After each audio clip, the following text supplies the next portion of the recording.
السلام عليكم ورحمة الله تعالى وبركاته أصحابتنا عن جعلنا هاي كسو دوادا مركلة إيا برنامج كيني فاقداد عيارها قضب بضع عيد كو هيننا وحا كمده عيار حيسة إيا حماسة بدن أيا وحا لديري حالي إيا عاوة عياراس أو كمده ترتنك جامبيونس الليغا وريقيس اللحي طبنك ضماتكي وايها عيارات كريستيانو رونالدو إيا ليو ميزي أو بلوذي kadib markii labadaba nin ee Ronaldo iyo Messi ay xalay si waji kabax ah iyo caawa uga hareen tartanka weyn ee xiisaha leh ee Champions League. Kooxda Juventus ayaa xalay garoonkeeda Turin waxa ay ku martiqaaday kooxda FC Porto oo lugtii hore uga soo badisay gurigooda 2-1 hase yeeshee xalay ayaa waxa ay imaatay wadanka Talyaaniga ee garoonka San Siro ay ku dhasho kooxda Juventus kooxda FC Porto kadib cayaar xiiso lahayd oo halkaas ka dhacday ayaa waxay ku soo dhamaatay 3-2 ay Juventus ku badisay ha yeeshee waxba uma tarin kooxda Juventus 3 gool maadaama Champions League la xisaabo wadarta goolasha la iskaga dhaliyo guriga koox walba. Kooxda Juventus guriga FC Porto waxa ay ku soo dhalisay 1 gool halka xalay FC Porto ku dhalisay guriga Juventus 2 gool. Sidaas darteed kulankii hore wuxuu ku soo dhamaaday 2-1 ay ku badisay kooxda FC Porto. Kulankii xalayna waxa uu ku dhamaaday 3-2 ay ku badisay kooxda Juventus ha yeeshee ay tartanka Champions League uga hartay cayaartaasoo dhaleecayn badan loo soo jeediyey Cristiano Ronaldo asoo weliba qalad cad ku lahaa rigooradii laga dhalinayay waqtigii dambe ee lagu daray 30 daqiiqo ee dheeriga ciyaarta. Sidoo kale Leo Messi ayaa asigana caawa waxa uu ka haray tartanka Champions League. Labada nin ee muddo 11 sanadood iyo ka badan maamulayay kubadda cagta ee hormuudka u ahaa ayaa waxay u muuqataa in ay hadda soo gabagabowday waayahoodii ciyaareed. Kooxda Barcelona ayaa iyadana caawa waxa ay marti u ahayd kooxda Paris Saint-Germain oo la wada og yahay lugtii hore ee Camp Nou waxa lagu dhigay Barcelona ayadoo gurigeeda joogto looga soo badiyay 4-1 ha yeeshee caawa cayaar xiiso leh oo ka dhacday Paris Saint-Germain ayaa waxa ay ku soo dhamaatay barbaro 1-1 ah ayadoo ay la hormartay kooxda PSG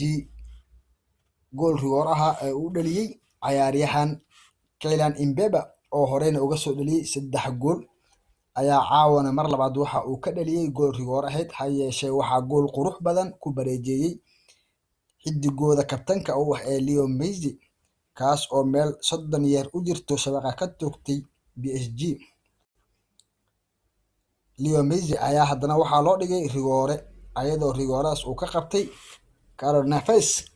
oo la og yahay inuu Messi ku dhiban yahay rigoorooyinkiisa marka ay noqoto cayaaraha xasaasiga ah. Haddaba waxaan eegaynaa cayaarahaas waxyaabihii laga diiwaan geliyay waa mar kale iyo barnaamijkeenii faaqidaada cayaaraha.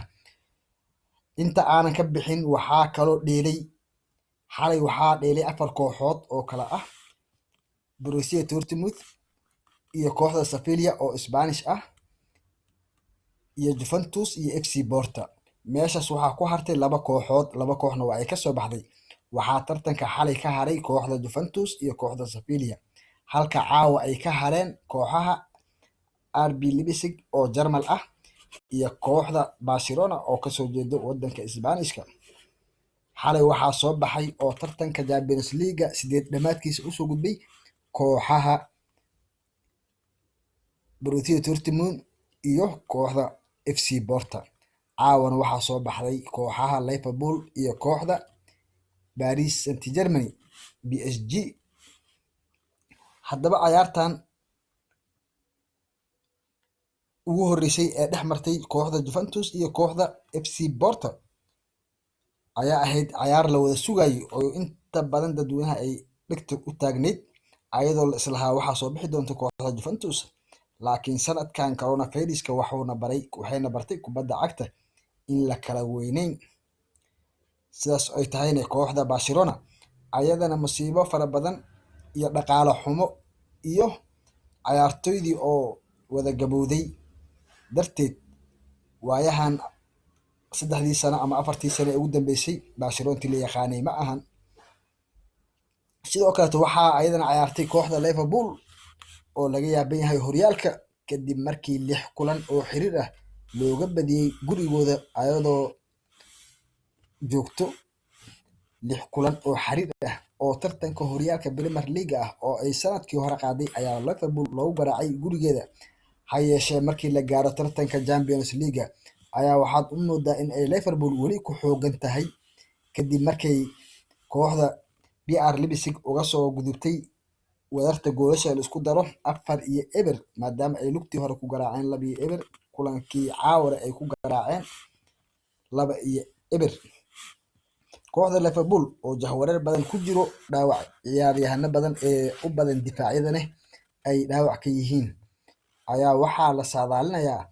in ay haddaba quus ka taagan tahay horyaalka Premier League in ay ku guuleysato maadaama ay sanadkii hore ee 2020 ayada ay si raaxo leh ku qaaday. Ha yeeshee waxaa la isdhahayay kooxda Liverpool waxay difaacan doontaa sanadkan horyaalka tartanka Premier League, laakiin hadda ayaa waxaa la isweydiinayaa kooxda Liverpool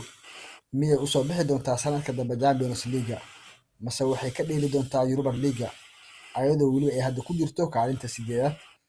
Si kastaba kooxda Liverpool iyo BR Leipzig oo ku wada kulmay ayakana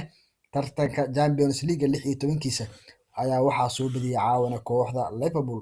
oo 2-0 ku soo garaacday. Waxaa kaloo xalay dhelay kooxaha Borussia Dortmund iyo kooxda Sevilla cayaar uu iska hordhigay wiilka yar ee la celinayahay ee u dhashay wadanka Norway Haaland kaas oo iskoor walba ee kubadda cagta laga dhigay jebiyey kadib markuu noqday xidigii ugu da'da yaraa ee ka dhaliyo tartanka Champions League 20 gool iyo ka badan. Ciyaaryahankan Borussia Dortmund ee Erling Haaland ayaa waxa uu hadeertaanba dhaliyay 20 gool oo Champions League ah waana ciyaaryahankii ugu dhaqsiyaha badnaa. Waxaa ka horeeyay ciyaaryahan Harry Kane oo u dheelo kooxda Tottenham kaasoo 20 gool ee Champions League ku dhaliyay 26 kulan ee uu ciyaaray halka Haaland uu ku dhaliyay 14 kulan ee uu ciyaaray. Sidaas darteed Haaland wuxuu kaloo noqday ninkii ugu horeeyay ama ciyaaryahankii ugu horeeyay abad tartanka Champions League ee 4 kulan ee ugu dambeysay ka dhaliyo min 2 gool. Sidaas darteed